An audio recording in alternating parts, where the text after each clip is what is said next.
din guys. Kainin siya to. Tapon natin.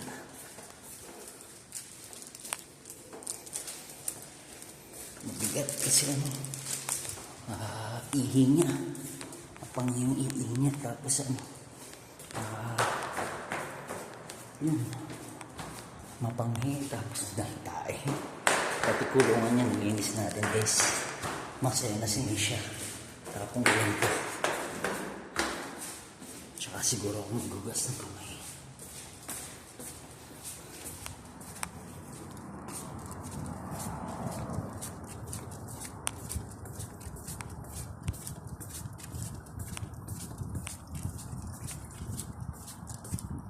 Madaling araw pa lang dito guys.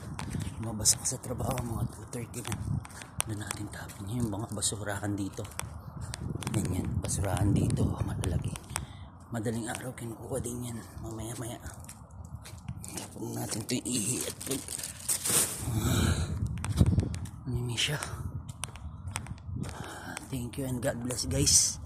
Si Misha ay masaya na naman, but I need to make sure na malinis. Actually may Zonrox at saka sabon.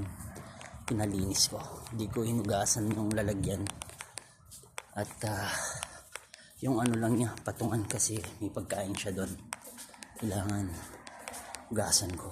Hindi masyadong Zonrox.